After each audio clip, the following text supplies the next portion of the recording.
ब्रह्मानंदं परमसुखदं केवलं ज्ञानमूर्तिम् द्वन्द्वातीतं गगनसदृशं तत्त्वमस्यादिलक्ष्यम् एकं नित्यं विमलमचलं सर्वधी साक्षिभूतं भावातीतं त्रिगुणरहितं सद्गुरुं तं नमामि। कृष्णत्वदीयपदपङ्कजपञ्जरान्ते अद्यैव मे विशतु मानसराजहंसः प्राणप्रयाणसमये कफवातपेतै कण्ठावरोधनविधौ स्मरणं कुतस्ते। जय जय श्री राधारमण जय श्री नवल किशोर जय गोपीचित चोर प्रभो जय जय माखन चोर। टेर पिटार कटार किरीट की मांग के पाग की धार की जय जय कुंडल सोह कपोलन पे मुस्कान हो धीर प्रहार की जय जय। कबीराजी दिन रात रटे यही मोहन बनवारी की जय जय। प्रेम ते बोलो बोलते डोलो बोलो श्री बांके बिहारी की जय जय। बोलो श्री बांके बिहारी की जय जय। एक बार सब लोग प्रेम से बोलिए बोले श्री बांके बिहारी लाल की। श्रीमद् भागवत महापुराण की। आइए परम मंगलमय परात्पर अखिलेश्वर अकारण करुणावरालय भक्तवत्सल काल्पांक्षातरु तडित विंदित पीतांबरधारी श्री स्नेह विहारी बाल कृष्ण लाल की वांग्मयी प्रतिमूर्ति। श्रीमद् भागवत कथा के अनुसार हम और आप आज पंचम दिवस की सायंकालीन बेला में प्रवेश कर रहे हैं। आए हुए हमारे पूज्य विद्वत वरण्य आचार्य वृंद जिनके चरणों में मेरा सादर प्रणाम। मां सती अनसुईया के पग चिन्हों पर चलने वाली हमारी माताओं बहनों जिनको मेरा बहुत बहुत साधुवाद। और हमारे जितने भी भाई बंधु यहाँ पर कथा में पधारे हुए हैं उनका हृदय से बहुत बहुत अभिनंदन देते हुए यह कथा जो हम श्रवण पान कर रहे हैं यह कथा हमारे जीवन के संशयों को मिटा देती है। क्या नाम है कथा। और कथा का आप उल्टा करो तो क्या हो जाता है। करो ना उल्टा। कथा का उल्टा हो जाएगा थाक। जीवन की थकावट को जो मिटा दे, जीवन में जो हमारे मन में संशय बने हुए हैं उन संशयों को जो उड़ा दे।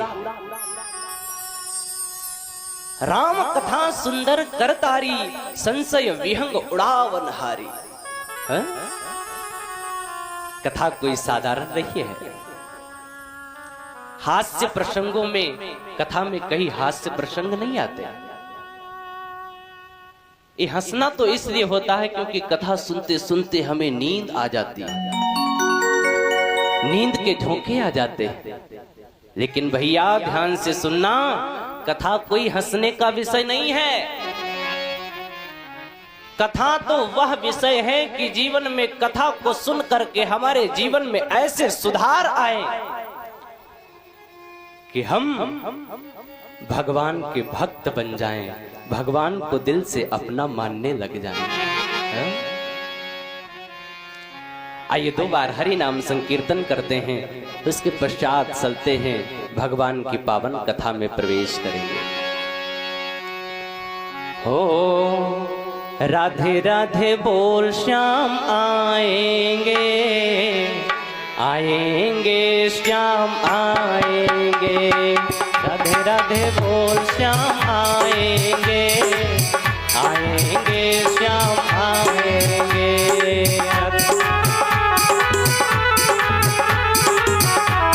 सबका ये प्रेम से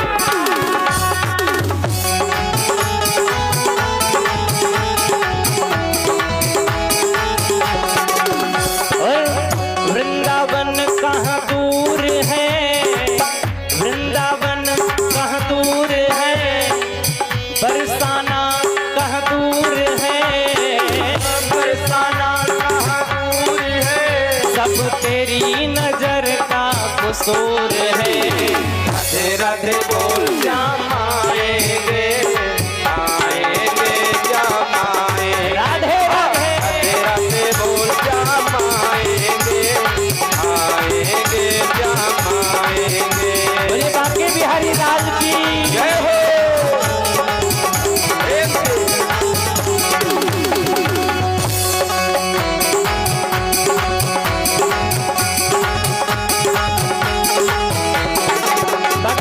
हरि बोल, प्रेम से थाली से सेवा करते हुए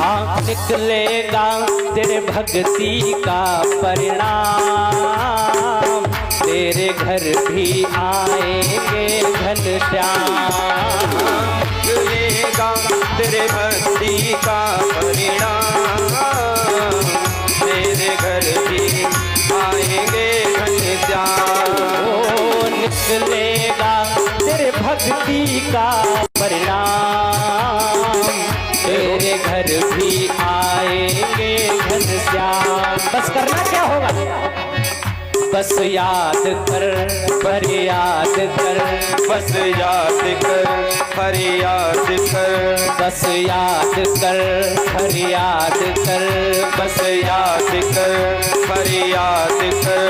ना यूं जीवन बर्बाद कर, ना यूं जीवन बर्बाद कर, ना यूं जीवन बर्बाद कर, ना यूं जीवन बर्बाद कर, बीते दिन लौट न आएंगे। एक बार प्रेम से उठाइए सभी लोग हाथ, जय हो।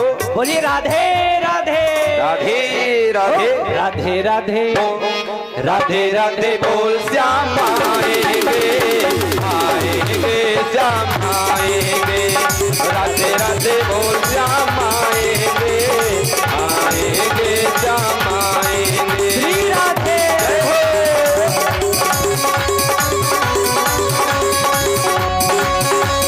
प्रेम से ताली की सेवा करते हुए हरि बोल।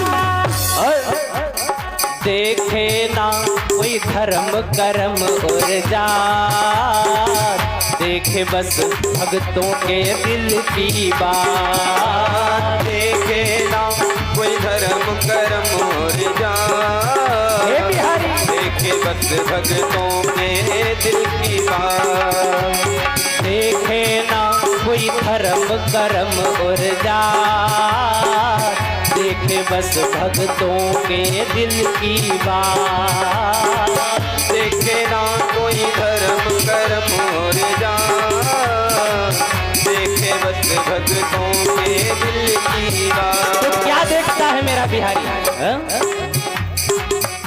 बस जान ले पहचान ले, बस जान ले पहचान ले, बस जान ले पहचान ले, बस जान ले पहचान ले।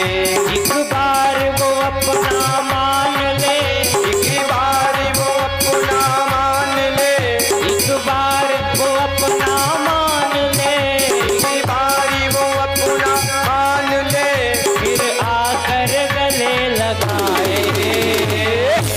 राधे राधे राधे राधे हो, राधे राधे बोल बोल श्याम आएंगे, आएंगे श्याम आएंगे, राधे राधे बोल श्याम आएंगे, आएंगे श्याम आएंगे। बोले भाग्य बिहारी लाल की जय हो।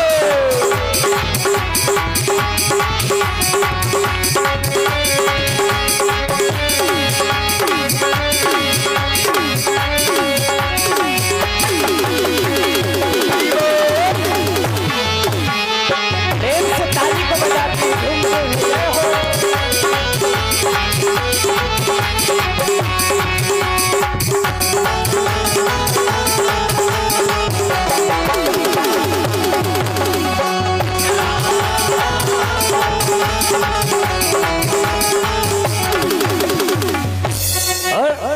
लाखों में किसी एक को चुनते हैं, अंदर की आवाज को सुनते हैं। लाखों में किसी एक को सुनते हैं, अंदर की आवाज को सुनते हैं। लाखों में किसी एक को चुनते हैं, अंदर की आवाज को सुनते हैं। लाखों में किसी एक को सुनते हैं, अंदर की आवाज को सुनते हैं। बस जान ले पहचान ले, बस जान ले पहचान ले, बस जान ले पहचान ले, बस जान ले पहचान ले। एक बार वो अपना मान ले, एक बार वो अपना मान ले, एक बार वो अपना मान ले, एक बार वो अपना मान ले, फिर आकर गले लगाए। उठाइए दोनों हाथ और उठाइए प्रेम से प्रेम से। बोलिए राधे राधे राधे राधे हो, राधे राधे राधे राधे राधे राधे बोल श्याम आएंगे, आएंगे श्याम आएंगे, राधे राधे बोल श्याम आएंगे, आएंगे श्याम आएंगे, राधे राधे बोल श्याम आएंगे, आएंगे श्याम आएंगे, राधे राधे बोल श्याम आएंगे, आएंगे श्याम आएंगे, राधे राधे के श्याम आएंगे, आएंगे श्याम आएंगे। देखे ना कोई धर्म कर्म और जात, देखे बस भक्तों के दिल की बात। एक गुलरिया ग्रामवासियों बड़े ध्यान से सुनिएगा। हाँ, भगवान कोई धर्म कर्म कोई जाति पाति नहीं देखते। क्या देखते हैं? बोले बस जान ले पहचान ले, एक बार वो अपना मान ले, फिर आकर गले लगाएंगे। राधे राधे बोल श्याम आएंगे, आएंगे श्याम आएंगे। बड़े ध्यान से सुनिएगा। अगर भगवान जाति पाति देखते तो क्या भीलनी शबरी के वहां जाकर के उसके झूठे बेरों को खाते? हाँ? भीलनी सबरी थी, नीची जात की सबरी, लेकिन मेरे प्रभु सबरी के वहां गए और सबरी के वहां जाकर के उसके झूठे बेरों को खाया। जो सबरी ने चक चक के झूठे बेर रखे थे, भगवान ने बड़े प्रेम से उन बेरों का पान किया। हा? अगर मेरा सावरा जाति पाति देखता होता तो दासी पुत्र विदुर के वहां जाकर के केले के छिलके नहीं खाता। विदुरानी केले के छिलके ले, विदुरानी केला लेकर के बैठी हैं। जैसे द्वार पे घनश्याम आए, विदुरानी दौड़ पड़ी, द्वार पे गई, दौड़ते हुए गेट को खोला, लाकर के घनश्याम को बिठाया और बिठा कर गए उनके चरण को दबाने लगी। अरे घनश्याम, मेरे वहां कुछ खाने को नहीं, आपके काका जी विदुर गए थे बाजार को कुछ लेने के लिए और आप आ गए, मेरे पास कुछ तो नहीं, पर केले के 2 पेड़ लगे हुए हैं, मैं अभी केले लाती हूं, आपको खिलाती। दौड़ करके गई, केले लेकर के आई और केले लेकर तो आई, लेकिन भैया केले नहीं खिलाया, केले नहीं खिला रही है। फिर बोले केले को छील कर केले के छिलके भगवान को खिला रही हैं और केला फेंक रही है, केला फेंक रही है। क्या है ये? भक्त का भगवान के प्रति अगाढ़ प्रेम, भक्त का भगवान के प्रति अटूट विश्वास। भगवान कहते हैं ना कि भाव का भूखा हूं मैं और भाव ही एक सार है, और भाव से भज ले मुझे तो भव से बेड़ा पार है। भाव बिन सुनी पुकारे मैं उसे सुनता नहीं, और देख किस्मत भाव की करती मुझे लाचार है। मेरी प्यारी माताओं, भगवान को भाव और प्रेम बड़ा प्यारा है। भाव से एक पुष्प दे वो भी मुझे स्वीकार है। विदुरानी आज केले के छिलके भगवान को खिला रही, भगवान बड़े प्रेम से खा रहे। इतने में विदुर जी आ गए। विदुर जी जैसे आए, द्वार पर देखा, अरे विदुरानी क्या तेने भांग तो नहीं पी ली है? तूने कहीं तो भांग तो नहीं खा लिया? अरे केले इधर फेंक रही, उधर फेंक रही, छिलके मेरे प्रभु को खिला रही। विदुरानी ने देखा, अरे अरे प्रभु, मानते हैं मुझसे चूक हो गई कि मैंने आपको केले के छिलके खिलाने लगी, लेकिन प्रभु आप केले के छिलके क्यों खा रहे थे? भगवान ने कहा, अरे विदुरानी, यदि तू इतने प्रेम से मुझे केले के छिलके खिला सकती है तो मैं इस प्रेम के विवश होकर क्या तेरे इस केले के छिलके का पान नहीं कर सकता? हा? तो ये क्या है? ये भक्त का भगवान के प्रति अगाढ़ प्रेम है। क्योंकि लाखों में किसी एक को चुनते हैं,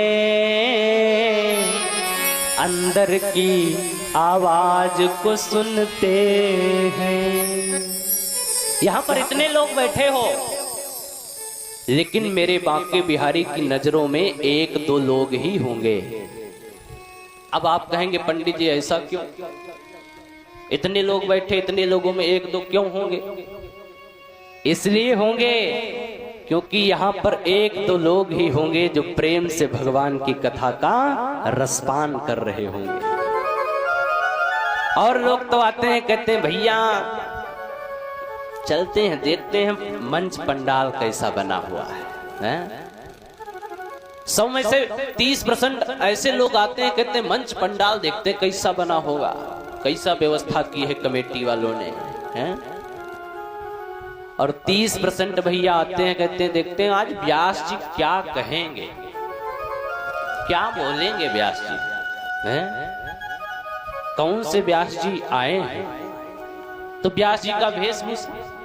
और 30% ऐसे लोग आते हैं जो कथा में उनको भैया तर्क वितर्क बढ़ाता है, अच्छी बातें नहीं सुनेंगे, लेकिन एक गलती हो जाए, अरे व्यास जी को कुछ मालूम ही नहीं, कुछ नहीं मालूम। लेकिन 10% ऐसे लोग होते हैं जो भगवान की कथा में आकर के बैठते हैं और तल्लीनता के साथ भगवान की कथा में डूब जाते हैं, कथा का रसास्वादन करते हैं।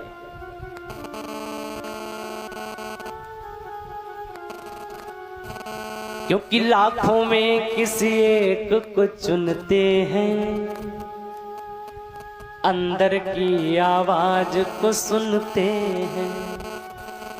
अच्छा, वो अंदर की आवाज कौन सी है जिसे मेरे प्रभु सुनते हैं? बड़े ध्यान से सुनना, क्योंकि ध्यान से नहीं सुनोगे तो कथा पाले पड़ने वाले नहीं। ये मजाकी कथा नहीं है, हंस दिए दो बार बस कथा हो गई, नहीं। कथा तो वह है जो जिंदगी को संवार देती है। तो कथा को ध्यान से सुनो और जीवन में कथा को धारण करो। हम देखते हैं कि सुबह सुबह माताएं लाती हैं, एक लोटा जल भगवान शंकर पे अर्पित करती हैं। क्यों करती हैं? क्या उसका तात्पर्य है? हम ये प्रतिष्ठा करते हैं, भगवान का भव्य पूजन करते हैं, भगवान को बुलाते हैं, भगवान को पुष्प अक्षत धूप दीप नैवेद्य चढ़ाते हैं। क्यों चढ़ाते हैं? क्या रीजन है? इसके पीछे का हमारा यह तात्पर्य है कि भगवान मुझ पे प्रसन्न हो जाएं, भगवान मुझ पे आह्लादित हो जाएं। श्रवण कुमार ने अपने माता पिता के चरणों की वह सेवा की कि श्रवण कुमार के ऊपर मेरे प्रभु प्रसन्न हो गए। श्रवण कुमार ने माता पिता की सेवा करके भगवान को प्रसन्न कर लिया। और गोकर्ण जी महाराज ने धुंधकारी आदि लोगों को कथा सुना करके भगवान को प्रसन्न कर लिया। मनु और शतरूपा ने तपस्या करके भगवान को प्रसन्न कर लिया। और हम और आप भगवान की प्रतिष्ठा करके उनको विराजमान कर रहे हैं, भगवान की कथा सुनकर के भगवान को प्रसन्न करना चाहते हैं। लेकिन ध्यान दीजिएगा, सबसे जल्दी भगवान कैसे प्रसन्न होते हैं? बड़ा सुंदर प्रश्न है, क्योंकि हर एक व्यक्ति भगवान को प्रसन्न करने में लगा है। यदि हम भगवान को न प्रसन्न करते होते तो यहां पर न बैठे होते। कथा में आए हैं तो भगवान की कथा सुनेंगे, मन में सुंदर विचार आएंगे। जब सुंदर विचार आएंगे तो उन विचारों को फॉलो करेंगे तो भगवान मुझ पे प्रसन्न होंगे। तो क्यों ना हमें यह पता चल जाए कि भगवान कैसे प्रसन्न होते हैं। क्यों इधर उधर भटकना? केवल 3 नियम है भगवान को प्रसन्न करने के। बड़े ध्यान से सुनना गुलरिया ग्रामवासियों, 3 नियम। दयया सर्वभूतेषु संतुष्ट्या येन केन वा जितेन्द्रियोपशन्त्यासु उपशत्यासु जनार्दनः। पहला क्या है? दयया सर्वभूतेषु। हमें हर एक व्यक्ति पर दया करनी है। दया सर्वभूतेषु। हमें चींटी को भी नहीं मारना है और हाथी को भी नहीं मारना है, निर्बल को भी नहीं सताना है। क्योंकि जो धनवान होता है उससे तो हम डरते हैं, लेकिन निर्बल को सदैव सताते हैं।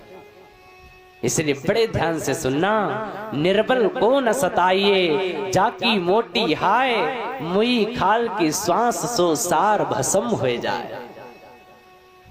निर्बल को सताने से उसकी हाय लगती है और वह हाय हमें बेहाल कर देती है, बर्बाद कर देती है। तो दया सर्वभूतेषु। हमें सारे संसार पे दया की भावना रखनी है। एक कथा मुझे बड़ी सुंदर याद आती है, बड़े ध्यान से सुनना। एक संत माधव दास जी थे जो कि अयोध्या में रहते थे। एक दिन उनका मन हुआ कि चलो वृंदावन चलते हैं, कृष्ण की नगरी को चलते हैं। और भैया माफ, संत माधव दास जी अयोध्या से चल करके वृंदावन नगरी आए और वृंदावन के नजदीक ही एक कुटिया बनाई और उस कुटिया में रहने लगे।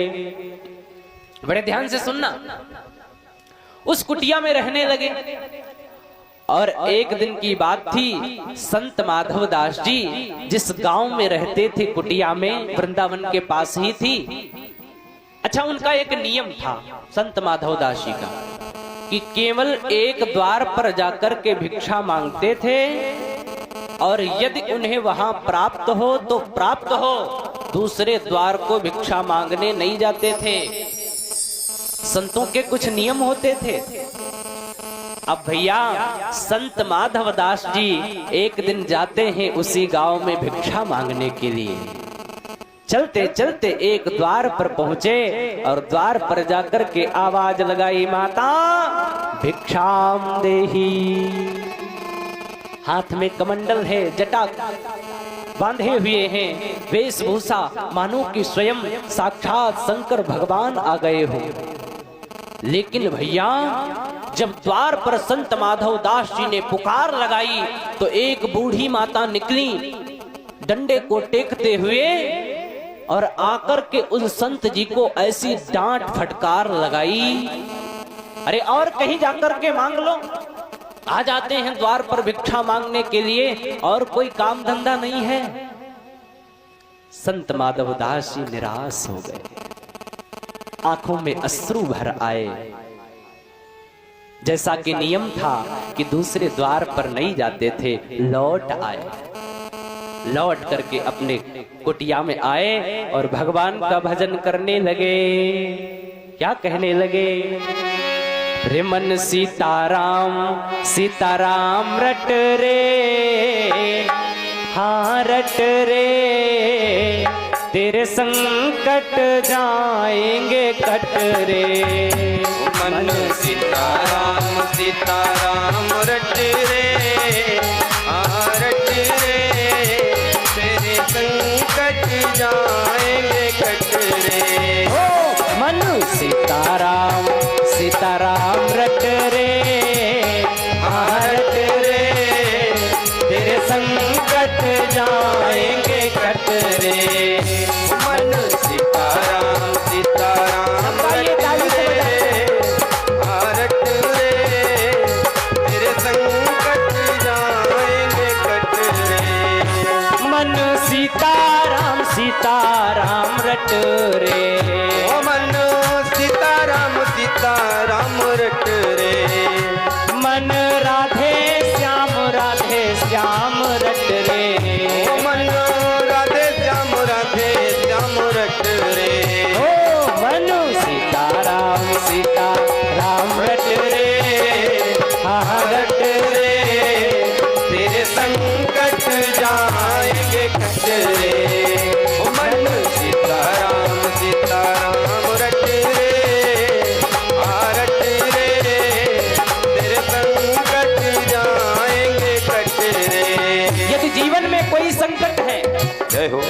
यदि जीवन में कहीं फंसे हुए हो तो एक बार प्रेम से बोलो ना, जय जय श्री सीताराम। क्योंकि हिरनाकुश जुलुम कमाया, हिरनाकुश जुलुम कमाया, प्रहलाद जी को बहुत सताया। प्रहलाद जी को बहुत सताया। आए नरसिंह फट गया फट रे, हाँ फट रे, मन सीताराम सीताराम रट रे। ओ मन सीताराम सीताराम रट रे, हाँ रट रे, तेरे संकट जाएंगे कट रे। ओ मन सीताराम सीताराम रट रे,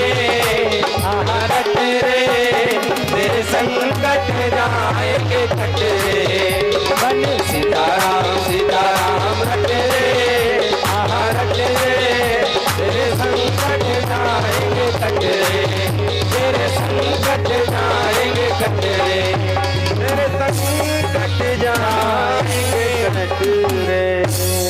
एक बार प्रेम से बोलो ना, जय जय श्री सीताराम। सीताराम। आहा, संत माधव दास जी अपनी कुटिया में आए, कुटिया में आकर के जय जय श्री सीताराम जपने लगे।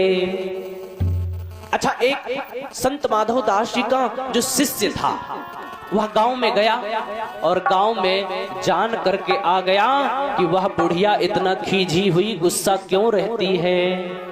बाबा को आकर के बताया, गुरुजी, जिस बुढ़िया के घर में, जिस बूढ़ी माता के घर में आप सुबह भिक्षा मांगने के लिए गए थे, वह बूढ़ी माता जानते हो क्यों गुस्सा रहती हैं?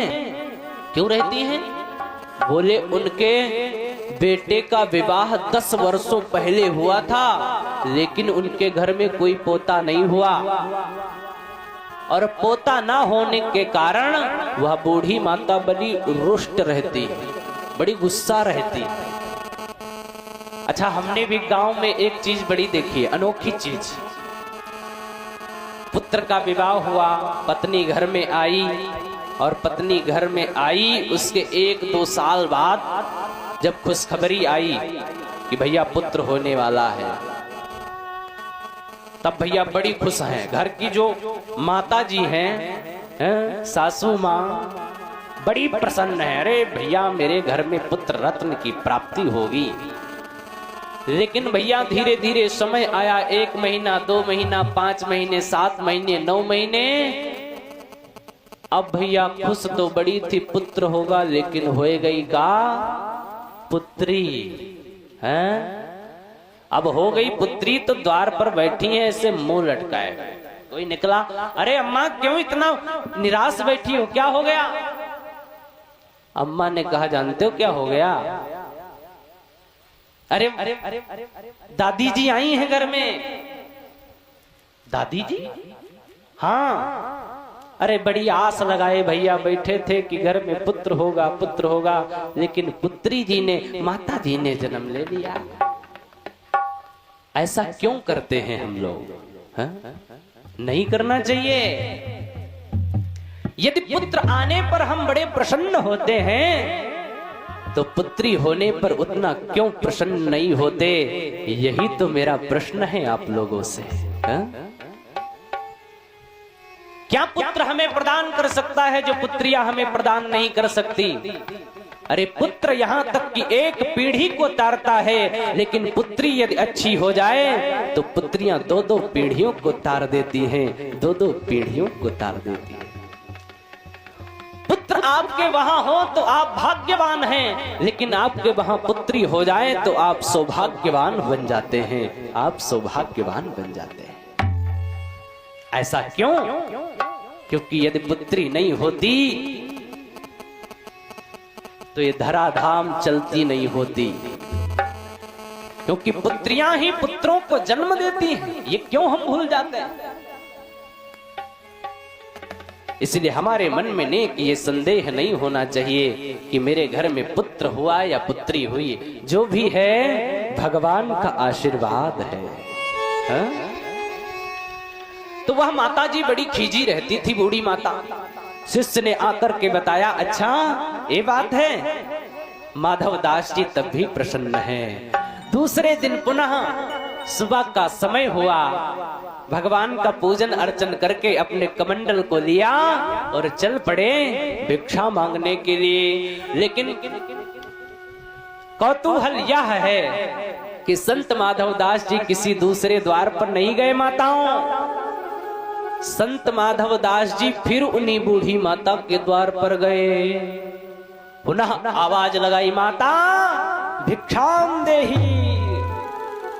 मैया निकली, बूढ़ी माता, अरे मैंने तुझको कल डांट कर भगाया था और आज फिर तू मेरे द्वार पे आ गया। क्या चाहिए आखिर तुझे? मैं भिक्षा नहीं दे सकती और किसी द्वार पे जाकर के मांग नहीं सकता? ए भैया, संत माधव दास जी पुनः लौटकर आए। भूखों सो गए, 2 दिन से भूखे सोए हुए हैं, लेकिन भगवान का भजन नहीं बंद किया। यही तो भक्त और भगवान में अंतरंग भाव होता है। हम व्रत क्यों रहते हैं? उपासना क्यों करते हैं, जप तप नियम क्यों करते हैं? उपासना मतलब उप आसन, भगवान के समीप मेरा आसन लग जाए, भगवान के समीप जाकर के बैठ जाएं और भगवान से दो चार मेरी बातें हो जाएं, उसी को उपासना कहते हैं। भगवान से प्रेम हो जाए। व्रत रहते हैं किस लिए? मेरा संकल्प है कि आज दिन भर रह करके मैं भगवान का वह भजन करूंगा, भोजन आदि अन्न कुछ भी ग्रहण नहीं करूंगा। जो भोजन करने में समय बर्बाद होता है, उस समय को बर्बाद ना करके मैं भगवान का भजन करूंगा। जो इधर उधर खेलने में, कूदने में, लड़ने में, भिड़ने में, बातें करने में जो समय व्यतीत होता है, वह उस समय को मैं भगवान में सार्थक लगाऊंगा, भगवान का भजन करूंगा। ये होता है व्रत का नियम। व्रत का नियम ये नहीं है कि व्रत रह लिए और दुनिया के परपंच कर रहे हैं, नहीं। तो आज माधव दास जी 2 दिन से भूखे लेटे हुए हैं, भगवान का भजन किया, निद्रा आई, सो गए। सो करके पुनः सुबह जगे और भगवान का पूजन किया।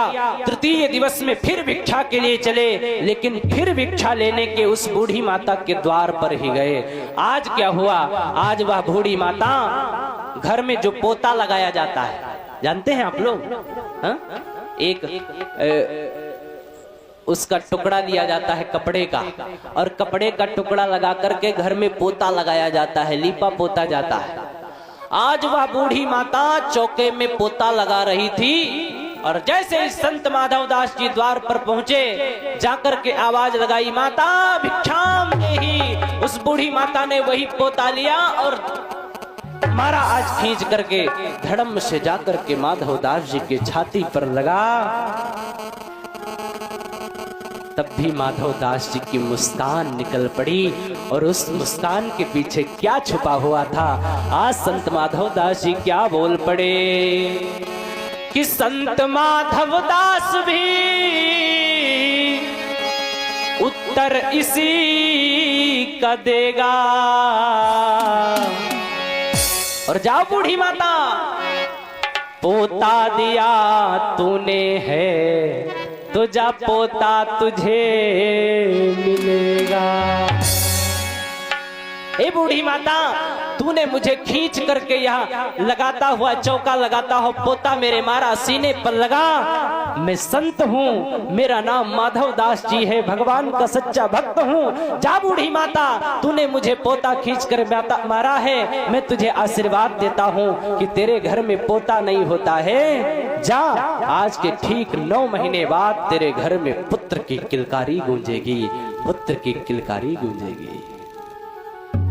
हाँ? ये होता है संतों का भाव, ये होता है भगवान के प्रति सच्चा प्रेम। और कहते हैं भक्तों, ठीक 9 महीने बीते और 9 महीने बाद जब बूढ़ी माता के घर में पोता हुआ, तो आज बूढ़ी माता रो रो कह रही है कि पोता दियो न प्रेम से, ऋषिवर दीन हो मार। और ऐसो पाप न सो सकी, मेरो पोता खेलत द्वार। जो मैं ऐसे संत को देती प्रेम प्रसाद, तो मेरे घर सुत उपजते जैसे ध्रुव प्रहलाद। हाय हाय, द्वार पे जब पुत्र खेलता है तो बूढ़ी माँ रोती है, अरे ऐसे संत को यदि प्रेम प्रसाद देती तो मेरे घर भी ध्रुव और प्रहलाद जैसे पुत्रों का जन्म होता, ध्रुव और प्रहलाद जैसे पुत्रों का जन्म होता। हाँ? संतों का भाव तो यही होता है, आवत हर्ष न जात स्नेहो, राम भगत कर लक्षण एहो, राम भगत कर लक्षण एहो। आपने सुदामा जी की कथा सुनी है? सुदामा जी भगवान के बड़े प्यारे भक्त थे और भगवान के मित्र भी थे। भगवान के भक्त थे और भगवान के मित्र भी थे। कहां मुलाकात हुई थी? बोले जब उज्जैन नगरी में महर्षि सांदीपनी के वहां सुदामा और मेरे घनश्याम पढ़ रहे थे, वहीं पर दोनों की मुलाकात हुई थी। अब एक प्रश्न आता है कि सुदामा और कृष्ण ने एक जगह पढ़ा लिखा, सबको शिक्षा प्राप्त की, लेकिन सुदामा जी इतना निर्धन क्यों और कृष्ण भगवान इतना धनवान क्यों? ऐसा क्या हुआ? एक कथा आती है कि एक दिन बड़ी निर्धन बूढ़ी माता, बहुत निर्धन है, एक दिन को खाने को उनके वहां कुछ अन्न नहीं, पुत्र हैं उनके 2, और वह बूढ़ी माता जाती हैं भिक्षा मांगने के लिए। कहीं भी उन्हें भिक्षा किसी ने नहीं दिया। उन्हें एक गुरुकुल दिखा, एक आश्रम दिखा। वह आश्रम किसका था? वह आश्रम सांदीपनी गुरु जी का था, जिसमें कृष्ण भगवान और सुदामा जी पढ़ते थे। वह बूढ़ी माता गई और जाकर के उनके वहां भिक्षा मांगी। बड़ी जोरों की बरसात हो रही थी। बरसात के कारण आज गुरु माता ने, कृष्ण भगवान की गुरु माता ने कुछ भी भोजन आदि बना नहीं पाई थी। प्यारे भक्तों, आज बूढ़ी माता गई और द्वार पर जाकर के मांगा कि कुछ मुझे दे दो जिससे मेरा पेट भर जाए। कृष्ण भगवान की गुरु माता ने देखा कि आज कुछ बना तो है नहीं, क्या दे दे? केवल क्या थे, एक पोटली में थोड़े से चने रखे हुए थे। मन में आया कि चने को दे दूं, लेकिन फिर सोचा यदि चने को दे दूंगी तो मेरे जो ये 2 बच्चे हैं, मेरे गुरुकुल में जो कृष्ण सुदामा पढ़ते, इनको मैं क्या खिलाऊंगी? इसलिए उन चनों को नहीं दिया। और उस निर्धन बूढ़ी माता की दृष्टि उन चनों पे पड़ गई। उसने देखा, अरे तूने मुझे चने होते हुए भी नहीं दिया, मैं इतने भूखों के मारे करे रही हूँ, पीड़ित हूँ, और तूने इस पीड़ित निर्धन माँ को उस चने को नहीं दिया। इसीलिए जाओ, मैं श्राप देती हूँ कि यह चना जो भी खाएगा वह दरिद्र हो जाएगा, निर्धन हो जाएगा। ए भैया, उन चनों को श्राप हो गया और वही चना, बड़ी जोड़ों की बरसात, लकड़ियां नहीं थी आश्रम में। कृष्ण और सुदामा से कहा गुरु माता ने, जाओ थोड़ी सी लकड़ी कैसे भी करके लाओ। कृष्ण और सुदामा लकड़ी लेने के लिए जा रहे थे, वही चने दे दिए गुरु माता ने कृष्ण भगवान को। और कृष्ण भगवान आज जाकर के उस भारी बरसात में एक वृक्ष के ऊपर बैठे हुए थे, लकड़ी तोड़ रहे थे। मन में आया कि सुदामा को भी ऊपर बुला लो। सुदामा को भी वृक्ष पे बुलाया। सुदामा जी भी चढ़ गए। कृष्ण भगवान ने कहा, मेरा थोड़ा सा काम है, इन चनों को लो, मैं अभी आ रहा हूं। वह चना सुदामा को दे दिए, नीचे उतर के आ गए। नीचे उतर के आए, बड़ी जोरों की बरसात हुई। कहते हैं सुदामा जी महाराज को जब उस बूढ़ी माता ने श्राप दिया था, तो इन सुदामा जी महाराज ने सुन लिया था कि यह चने श्रापित हो गए, इन चने को जो खाएगा वह अति निर्धन हो जाएगा। सुदामा जी महाराज ने कहा, कन्हैया मैं तेरा मित्र हूँ, इन चनों को श्राप लगा है, इसीलिए मैं इस चने को तुझे नहीं खाने दूंगा। और आज सुदामा जी महाराज ने उन चनों को खा लिया, पूरे के पूरे चने खा गए। और जैसा कि श्राप था कि जो भी चने को खाएगा वो निर्धन हो जाएगा, अब तो भैया श्राप के अनुसार सुदामा जी निर्धन हो गए और मेरे कृष्ण द्वारिकाधीश बन गए। एक बार प्रेम से बोलिए ना, द्वारिकाधीश भगवान की जय हो। सुदामा जी के वहां इतना निर्धन हो गए, इतना निर्धन हो गए कि घर में एक दिन को खाने को अन्न भी नहीं है। एक पत्नी है जिसका नाम है सुशीला, 4 बच्चे हैं। बच्चे भूखों के मारे करहते हैं, पिताजी माताजी मुझे भोजन दे दीजिए, मुझे जल दे दीजिए। लेकिन सुदामा जी के वहां कुछ भी नहीं है, न भोजन है न जल है, दे तो क्या दे। बड़े ध्यान से सुनिएगा, हमारे और आप पे भी एक ना एक दिन यह विपदा आती है। जो गरीबी को झेल चुके हैं उनको पता होगा कि सबसे बड़ा दुख क्या होता है, हैं? सबसे बड़ा दुख वह होता है कि घर में पुत्र भूखे पड़े हो और मेरे घर में कुछ पुत्रों को खाने के लिए ना हो। हा? पुत्र रो रहे हो, अरे माता मुझे कुछ खिलाओ, मुझे भोजन चाहिए।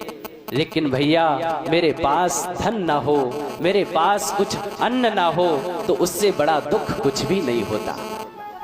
आज ठीक वही परिस्थिति सुदामा जी पर आई। सुदामा जी महाराज बड़ा चिंतित हैं, लेकिन भगवान का भजन नहीं छोड़ा। हा? क्योंकि एक बात सदैव जीवन में ध्यान रखना, गोधन गज धन बाज धन और रतन धन खान, जब आवे संतोष धन सब धन धूर समान। गोधन गज धन बाज धन और रतन धन खान, जब आवे संतोष धन सब धन धूर समान। जिसके पास संतोष धन है ना, वह सदैव प्रसन्न रहता है, सदैव खुशहाल रहता है। सुदामा जी महाराज के वहां घर में खाने को अन्न नहीं, एक झोपड़ी पड़ी थी जो वह भी टूट गई है, फूटी है। जब बरसात होती है तो सब का सब जल नीचे आकर के गिरता है। शरीर इतना निर्बल हो गया, सुदामा जी महाराज कुछ कर नहीं सकते। लेकिन प्यारे भक्तों, उनका भगवान के ऊपर से वह विश्वास नहीं डिगा। भगवान के ऊपर पूर्ण विश्वास है, एक ना एक दिन मेरा सांवरा मेरी जरूर सुनेगा। हा? ध्यान से सुनिए, एक दिन क्या हुआ, द्वार पर एक संत जी आए। सुशीला थी, द्वार पर आवाज सुनी, भिक्षाम देही। सुशीला दौड़ती गई, साधु द्वार पर खड़ा है, कुछ मांग रहा है, क्या दूं, मेरे घर तो कुछ भी नहीं। दौड़ती दौड़ती गई, देखा और साधु के आगे अपना कोंच फैला करके रोने लगी।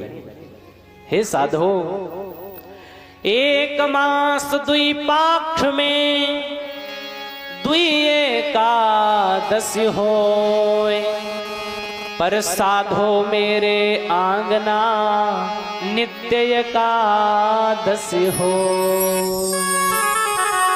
हे साधो, एक महीने में 2 एकादशी होती हैं। एकादशी में वैष्णव व्रत रहते हैं।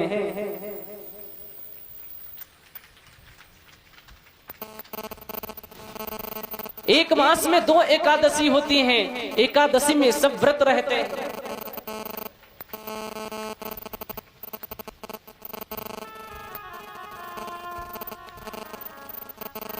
और भैया सुशीला जी ने कहा, साधु मेरे आंगना नित्य एकादशी होए। मेरे घर में साधु कुछ भी नहीं, अरे मेरे पुत्र भूखों के मारे करह रहे हैं, तड़प रहे हैं। यहाँ तक कि भोजन तो भोजन छोड़ो, मेरे घर में अन्न भी नहीं है जो मैं उन अपने पुत्रों को खिला दूं। मेरे घर में जल तक की नहीं है जो अपने पुत्रों को पिला दूं।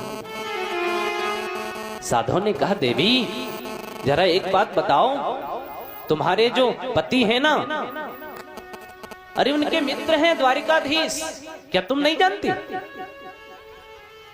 उनके मित्र द्वारिकाधीश इतने बड़े महलों के राजा और वह इतना गरीब। अच्छा ये बात है क्या? सुशीला आज जैसे ही जान पाई, दौड़ती हुई अपने पतिदेव सुदामा के पास में आई और बड़ी प्रसन्नता के साथ में बैठ गई। सुदामा जी महाराज भगवान का पूजन कर रहे थे। पूजन करते करते अचानक जल चढ़ाया, अक्षत पुष्प धूप दीप नैवेद्य लगाया। उसके बाद जब कुछ भगवान को खिलाने का नंबर आया, भगवान को क्या खिलाऊं। तब मन में आया मेरे पास भगवान को खिलाने को तो कुछ नहीं है। सुशीला को बुलाया, अरे सुशीला क्या घर में कुछ है जो लाकर के मैं अपने प्रभु का भोग लगाऊं। सुशीला ने कहा स्वामी घर में कुछ नहीं है, एक अन्न का कण नहीं है जो मैं लाकर के आज भगवान का भोग लगाऊं। हे प्रभु इतना गरीबी आपने मुझको क्यों प्रदान की। इतना गरीब होते हुए भी सुदामा जी प्रसन्न हो गए। जाते हैं, सारी जितनी भी बटोलियां घर में रखी थी, जितने भी अन्न रखने वाले पात्र थे, सबको खंगोल डाला, कुछ भी नहीं मिला। अंत में एक बटोली को देखा जिसमें केवल 2 अन्न के टुकड़े पड़े हुए थे। भक्तों बड़े ध्यान से सुनना, केवल 2 अन्न के चावल के टुकड़े पड़े हुए हैं। सुदामा जी ने देखा, अरे सुशीला, लाकर के 2 अन्न के टुकड़े लाए। सुशीला से कहा, सुशीला तू कहती थी घर में कुछ नहीं है, पर एक बटोली में 2 अन्न के दाने पड़े हुए हैं, तो झूठ बोलती है। सुशीला ने कहा, स्वामी ये 2 अन्न के कण कहीं बटोली में रह गए होंगे, मुझको नहीं पता था। सुदामा जी की आंखों में आंसू आ गए। अरे सुशीला, तन की जाने मन की जाने चित्त की जाने चोरी, और उस ईश्वर से क्या छुपाए जिसके हाथ में डोरी। अरे उस ईश्वर को तो सब कुछ पता है सुशीला। ये तो जो अन्न के चावल हैं, ये मैं सबसे पहले भगवान का भोग लगाऊंगा, उसके बाद में इनको ग्रहण करूंगा। हाँ? ध्यान दीजिएगा, केवल घर में कुछ नहीं है, केवल 2 अन्न के चावल पड़े हुए थे, उनको भी लाते हैं और सबसे पहले लाकर के भगवान का भोग लगाते हैं।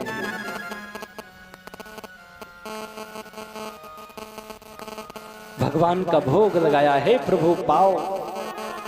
मेरे घर में और कुछ भी नहीं है, केवल 2 अन्न के टुकड़े हैं। जैसे ही भोग लगाया, वैकुंठ में बैठे थे द्वारकाधीश, आंखों में छलछला करके आंसू आ गए, रोने लग गए। हाय मेरा सुदामा, मेरा मित्र, तो कितना तेरा निर्मल भाव है। केवल घर में 2 अन्न के टुकड़े, उनको भी लाकर के तूने मुझे अर्पित कर दिया। ये तन समर्पित, मन समर्पित और यह जीवन समर्पित, चाहता हूं श्याम मेरे और भी तुझे और क्या दूं। ऐसा भाव। सांवरा भी आज रो पड़ा। और ध्यान दीजिएगा, भगवान से मांगना हो तो क्या मांगिएगा। हम आप जाते हैं भगवान से मांग लेते हैं क्या, मुझे गाड़ी मिल जाए, घोड़ा मिल जाए, मेरे घर में पोता हो जाए, पोती हो जाए, हैं? लेकिन भैया जो भगवान से कुछ नहीं मांगते, भगवान उनको क्या देते हैं सुनिएगा। किसी को तख्त देते हैं, किसी को ताज देते हैं, किसी को सेज देते हैं, किसी को साज देते हैं।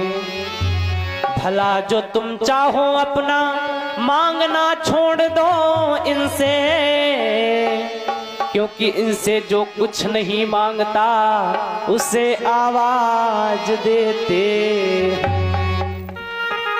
हैं। सुदामा जी ने कुछ नहीं मांगा, तो आज द्वारकाधीश जी ने सुदामा जी को अपनी तरफ बुलाना चाहा।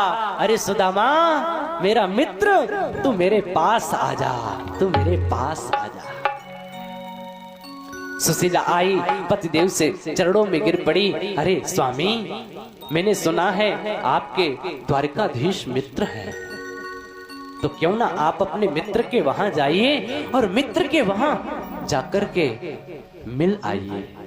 सुदामा जी ने कहा, अरे देवी, मैं मित्र के वहां जाऊं और मित्र के वहां जाकर के कुछ ले जाने के बदले उसके वहां जाकर के झोली फैलाऊं, सुशीला मुझे शोभा नहीं देता, मैं नहीं जाऊंगा।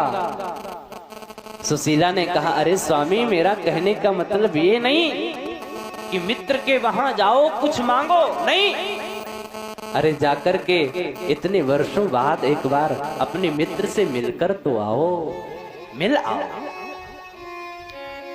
सुदामा जी ने कहा, देवी जानती हो कि यदि गुरु के वहां जाएं, मित्र के वहां जाएं और प्रभु के दरबार में जाएं तो वहां खाली हाथ नहीं जाना चाहिए, कुछ न कुछ ले जाना चाहिए। और देवी मेरे पास कुछ ले जाने को तो है नहीं, क्या करूं? सुशीला ने कहा, मैं कुछ व्यवस्था करती हूं। दौड़ती हुई सुशीला गई और जाकर के 4 घरों से थोड़े थोड़े अन्न के चावल मांग करके लाई, चावल मांग कर लाई। अब 4 जगह से क्यों मांग करके लाई, 4 घर से क्यों मांग करके लाई? क्योंकि मानो ये भगवान को बताना चाहती हैं कि मेरे जो स्वामी है ना, वो आपसे जाकर ये नहीं कहेंगे कि मेरे पास कुछ है ही नहीं, आपको स्वयं समझना पड़ेगा। इसीलिए 4 घरों से मांग करके लाई, क्योंकि 4 घरों में एक जैसे चावल होंगे ही नहीं। किसी के वहां पतले चावल, किसी के वहां मोटे चावल, किसी के वहां बासमती चावल। तो 4 घरों से मांग करके लाई और ला करके सुदामा जी को दे दिया, सुदामा जी को दे दिया। लेकिन भैया अब यहाँ पर एक और विडंबना कि वह चावल क्या हाथ में ले जाए? घर में एक वस्त्र का टुकड़ा भी नहीं है जिसमें वह चावल बांध कर सुदामा जी ले जाए। अब इतना गरीब तो हम और आप हैं नहीं, और हम और आप पे तनिक मुसीबत आती है तो भगवान हमको बड़ा कष्ट दे रहे हैं।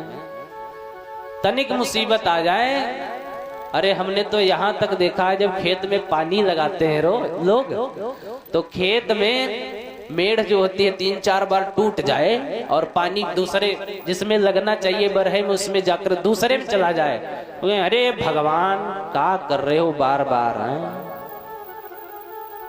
तो सब उलाहना भगवान को ही, तनिक कष्ट आ जाए तो भगवान को उलाहने देने लगते हैं। लेकिन धन्य है सुदामा जी जिनके वहां एक वस्त्र का टुकड़ा नहीं जिसकी पोटली बना करके अपने मित्र के वहां ले जाएं, लेकिन फिर भी भगवान से कोई उलाहना नहीं।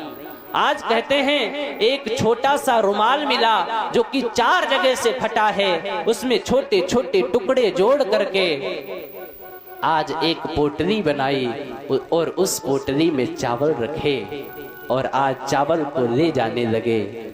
हाथ बगल में पोटली को दबाया, हाथ में डंडे को लिया और सुदामा जी महाराज द्वारिकापुरी नगरी की तरफ चल पड़ते हैं। दुर्बल शरीर है सुदामा जी का, डंडे को टेकते हुए चलते चलते चलते चलते पहुंचे। अरे मित्रों, भक्तों, सुदामा जी महाराज जब 4-6 कोस चले तो यह शरीर आज उनका बड़ा दुर्बल था। आज चलते चलते थक गए और थक करके आज पृथ्वी पर बैठ जाते हैं। बैठ करके हे कृष्ण, हे कृष्ण, हे कृष्ण, हे कृष्ण पुकारने लगे। पुनः खड़े हुए, अरे प्रभु मुझे आपके पास आना है। फिर खड़े होते हैं, फिर चलते हैं, डंडे को टेकते हुए आगे चले। अचानक से चक्कर आ गया, दुर्बल शरीर है, पृथ्वी पर गिर पड़ते हैं। गिरते हैं, लड़खड़ाते हैं, फिर उठते हैं और हे कृष्ण करते करते आगे बढ़ते हैं। चलते चलते पहुंच गए, एक नदी पड़ी और उस नदी के पास में जाकर के आज सुदामा जी बैठ गए और बड़े निराश हो गए। क्यों निराश हुए? निराश इसलिए हो गए क्योंकि भैया इस नदी को यदि पार करेंगे तभी द्वारिकापुरी जा पाएंगे, और नदी को पार कैसे करें? क्योंकि गांठन में पैसा नहीं और मांगन में शर्माए। अब नदी को पार कैसे करें? क्योंकि तैर तो पाते नहीं और गांठ में एक भी पैसा नहीं जो इस नाव खिवैया को दे। जो मुझको नाव पर बिठा करके उस पार नदी के छोड़ दे। तो अब क्या करें?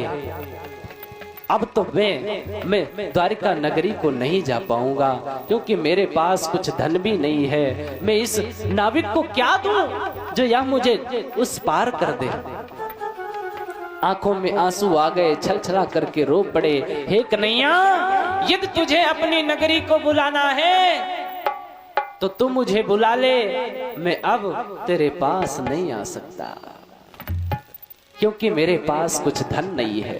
ध्यान देना, गांठन में पैसा नहीं और मांगन में शरमाए, ताके पीछे हर फिरे,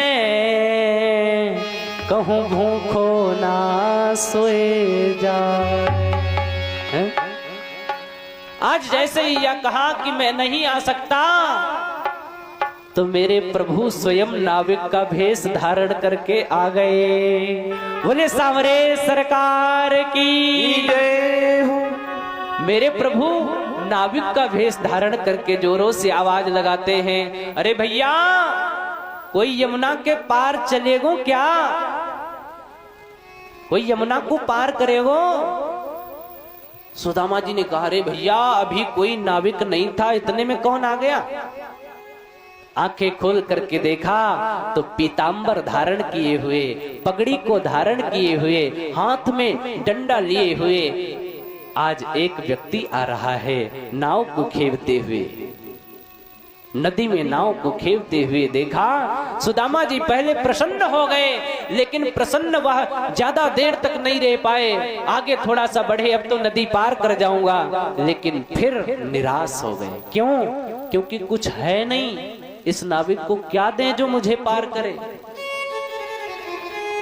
नाविक चलते चलते पास में आया, अरे भैया, नदी के पार चलोगे? सुदामा जी ने कहा, नहीं चलूंगा। क्यों? इतनी रात में इधर ही बैठे रहोगे? नदी के पार क्यों नहीं जाओगे? सुदामा जी ने कहा, अरे भैया, मेरे पास कुछ धन नहीं है, मैं नदी को कैसे पार करूं? तुमको कुछ देना होगा ना। नाविक ने कहा, अरे तुम्हारे पास कुछ है नहीं? चलो मैं सबसे 1 रुपया लेता हूं, तुमसे 8 आना ले लूंगा, चलो। सुदामा जी ने कहा, अरे भैया, मेरे पास 1 आना नहीं, फूटी कौड़ी नहीं, ये तुमको पार करना है तो भैया ऐसे ही पार कर दो, मेरे पास है भाई कुछ नहीं। अच्छा, तो एक चीज बताओ, आप अभी यहाँ पर लेट करके कुछ गुनगुना रहे थे, क्या गुनगुना रहे थे, क्या गा रहे थे? सुदामा जी ने कहा, भैया, मुझे भजन बड़े सुंदर आते हैं। अब तो नाविक प्रसन्न हो गया। अरे आपके पास धन नहीं तो क्या हुआ, आपके पास राधा नाम धन तो है?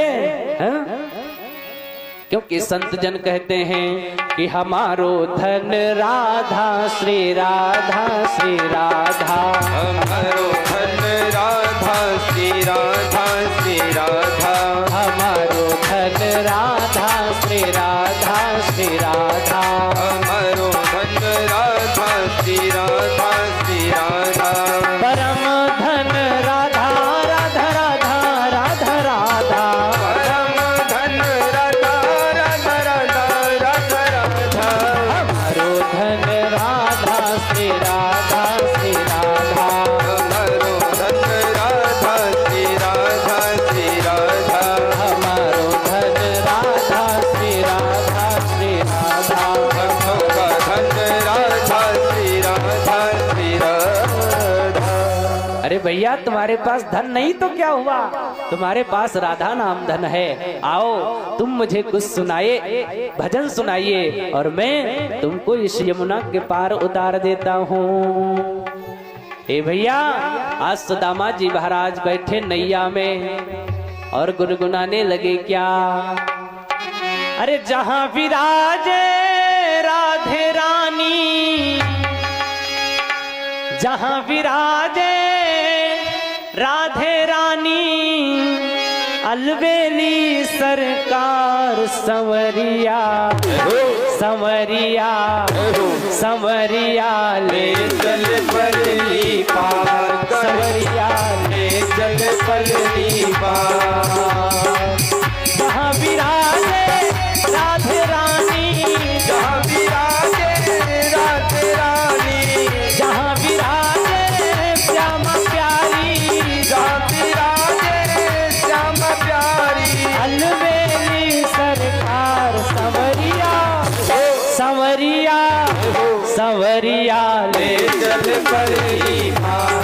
सवरिया ले चल परली पार, सवरिया ले चल परली पार।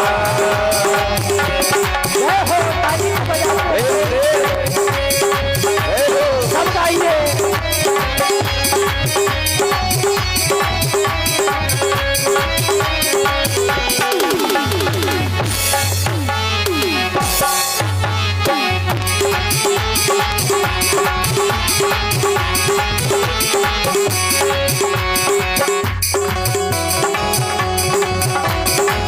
ऐसे नहीं, ताली बजाओ प्रेम से, बजाओ। जय हो।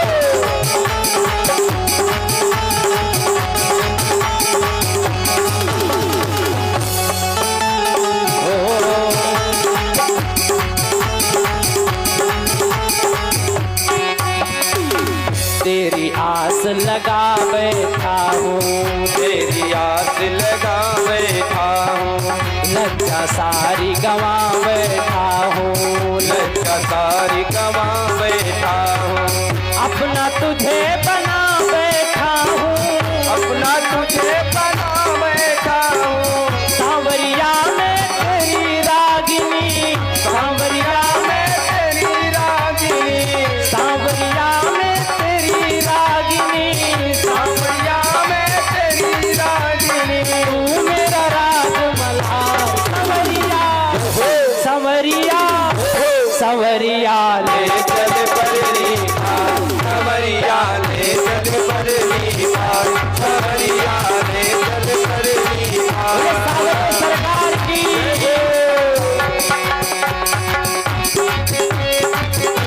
प्रेम से ताली को बजाते हैं, झूम के गाएंगे। जय हो।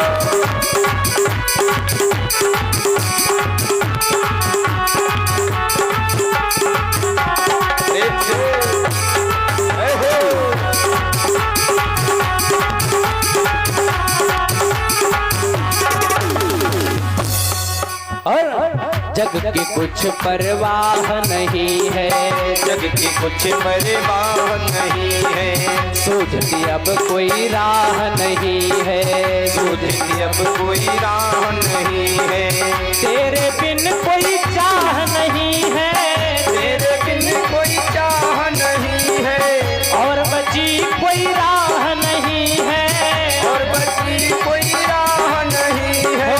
मेरे प्रीतम मेरे माझी, मेरे प्रीतम मेरे माझी, कर दो मेरा पार, सवरिया सवरिया सवरिया ले चल परली पार, सवरिया ले चल परली पार, सवरिया ले चल परली पार।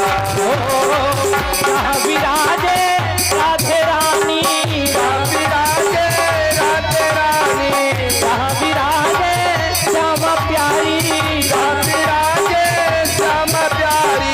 अलबेली सरकार, सवरिया सवरिया सवरिया ले चल परली पार, सवरिया ले चल परली पार, सवरिया ले चल परली पार।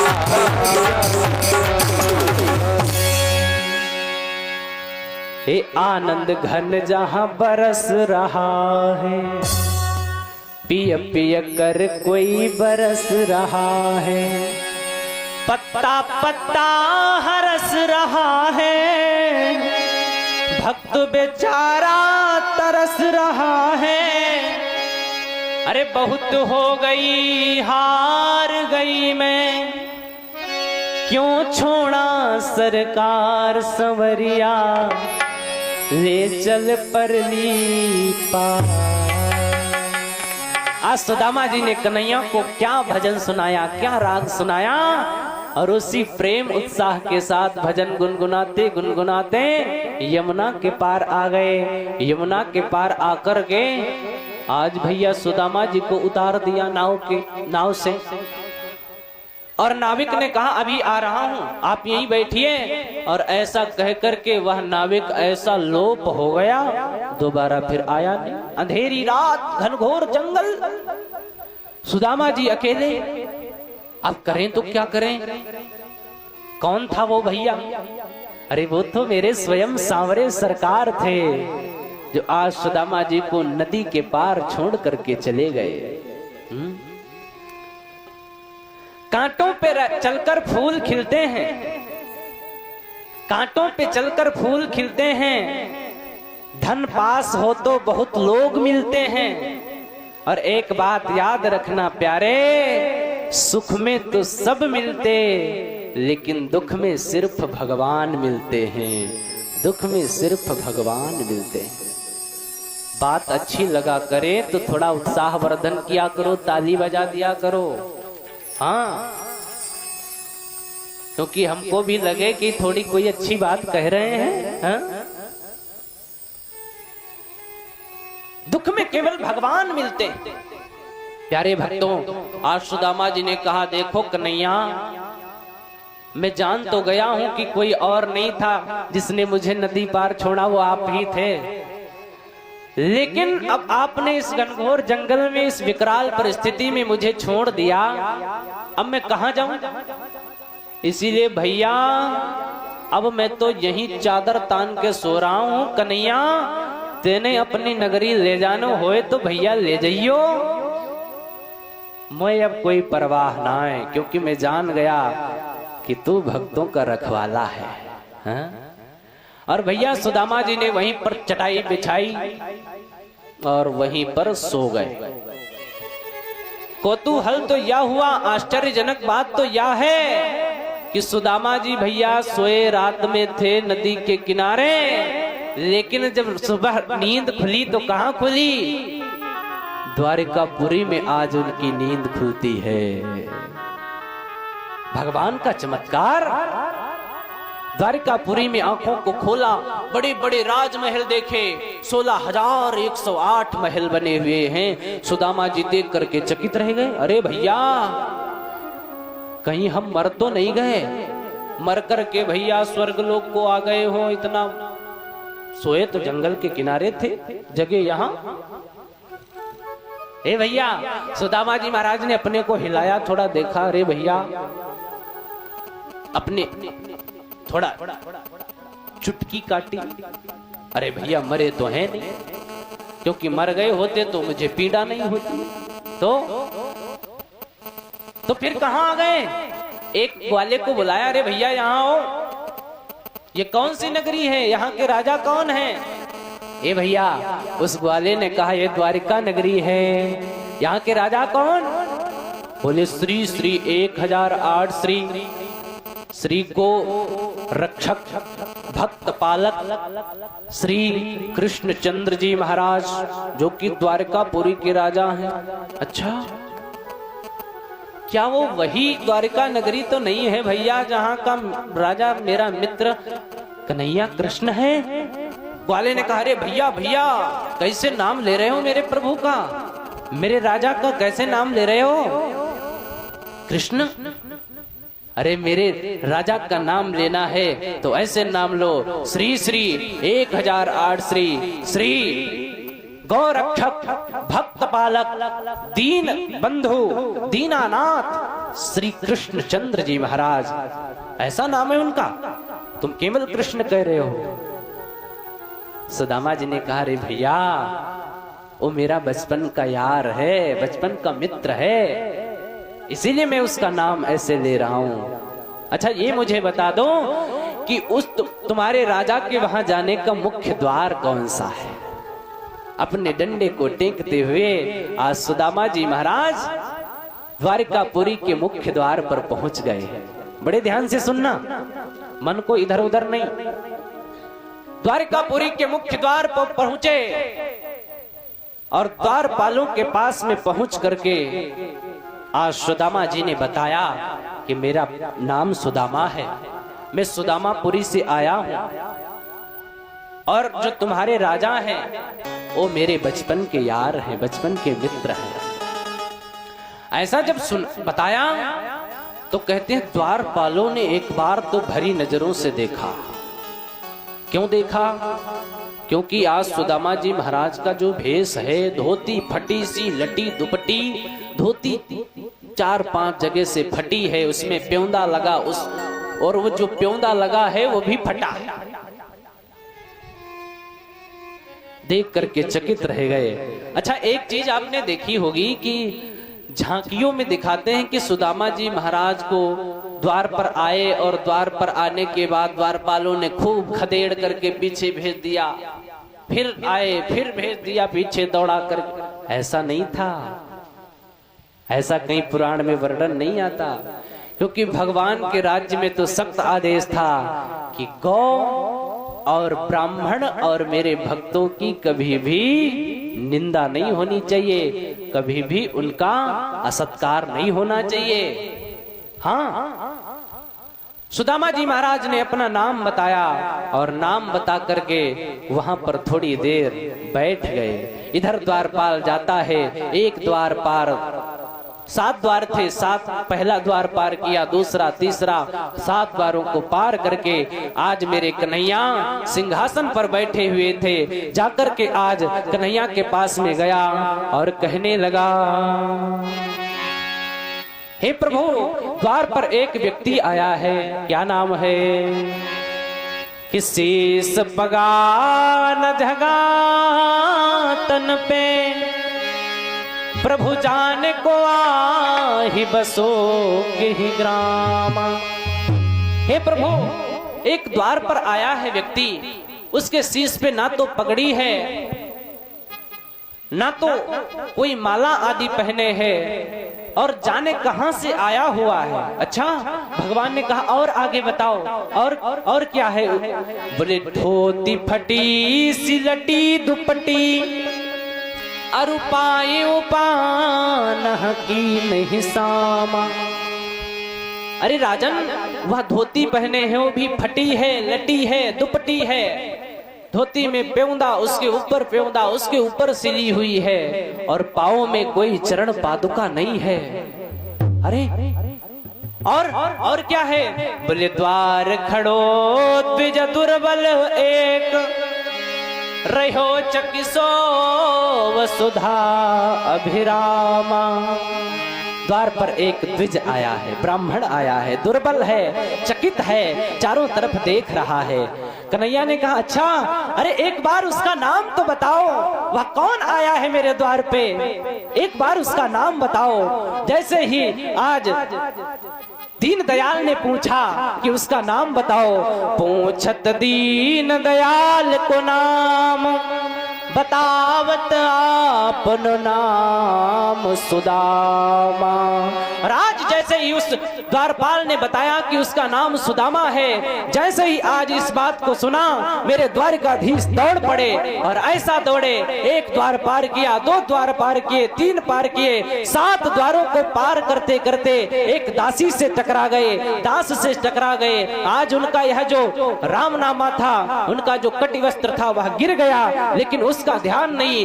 कौतूहल भरी यह दृश्य सब देख रहे, सुध बुध खो के कृष्ण दौड़े कहाँ जाते हैं, उड़ के चले हैं, पीछे मुड़ के न देखें, लीला देखने वाले कुछ समझ न पाते हैं, गिरते हैं, पड़ते हैं, फिर उठते हैं। द्वारपाल कभी दास दासियों से टकराते हैं। कौन ये महत्वपूर्ण आ गया है द्वार पे?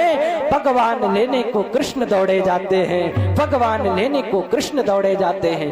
दास दासियों से टकराए, दास दासियों ने आश्चर्य किया, ये कौन आ गया है द्वार पे? दौड़ते दौड़ते दौड़ते दौड़ते हाँ जाकर के बाहों को फैला करके देखा, अरे मेरा मित्र सुदामा मेरे द्वार पर आया है। सुदामा ने देखा, अरे कृष्ण तू आ गया। जाकर के आज दोनों एक दूसरे के गले से लिपट जाते हैं, प्रेम के अश्रु बहाने लगे, रोने लगे। अरे सुदामा, तू इतने दिन तक कहां रहा? इतने दिन तक कहां रहा? दोनों ऐसा रोए, आंखें सृजल हो गई। लाकर के सुदामा को जिस सिंहासन पर स्वयं द्वारकाधीश विराजमान होते थे, उसी सिंहासन पे आज सुदामा जी को बिठाया। और सुदामा जी को बिठाया तो, लेकिन बिठाकर प्यारे भक्तों, आज रुक्मिणी से कहा जाओ, रुक्मिणी थाल और परात लेकर के आओ, मैं अपने मित्र के चरणों को धुलूंगा। चरणों को धुलने के लिए तत्पर हुए, हाथों में जैसे ही पैर को लिया, वैसे ही क्या देखा कि पैरों में इतने कांटे लगे हुए थे पैरों में कि पैर सुदामा जी के लहू